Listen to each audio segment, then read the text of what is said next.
Shadowslave has always had a very interesting romance. Ever since The Forgotten Shore, readers have always looked forward to how things would develop between Sunny and Nephis because of their unique situations and differences that link them together.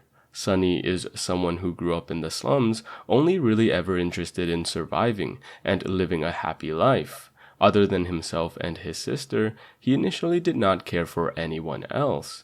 Nephis, on the other hand, was someone always hell-bent on getting revenge at those who destroyed her family. Sunny, for lack of better wording, is someone with selfish goals, only caring about his personal well-being and survival, whereas Nephis's goals are a little more selfless, as all she cares about is revenge. And if she has to burn herself alive to achieve this revenge, she couldn't care any less. In The Forgotten Shore, these two very differing people met and formed a relationship that they themselves didn't realize or want to admit at the time, until years later when they both formed a relationship under special circumstances that no one could have predicted.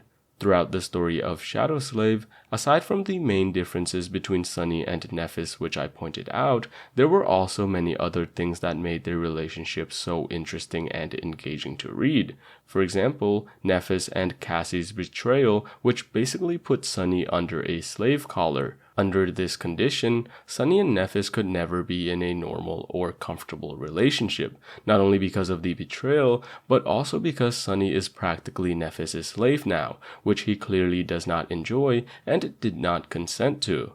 As toxic as this relationship is, it makes for one hell of a reading experience, because you're always wondering how they will sort things out and overcome their differences. Which brings me to why I made this video today. After saving up over 500 chapters, I've begun reading Shadowslave again, and I was introduced to the romance around 1800 chapters in, which I had very mixed feelings on. Not only because Nephis no longer remembers Sunny, but also because of the corniness of the romance, which has me picturing Guilty 3 writing the romance segments while giggling, laying down, and swaying his feet in the air.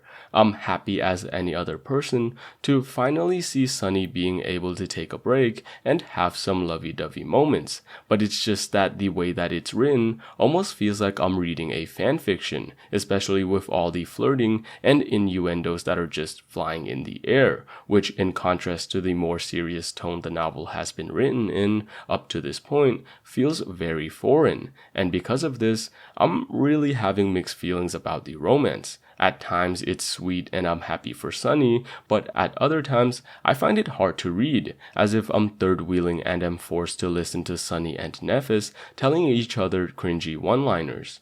Let me know your guys' thoughts, if you agree, disagree, or anything in general. Aside from the romance, I'm looking forward to how the war will turn out. Hopefully the House of Night and or the government do something interesting and don't just become fodder. Anyways, thank you for watching, take care of yourselves, and I'll see you guys in the next video.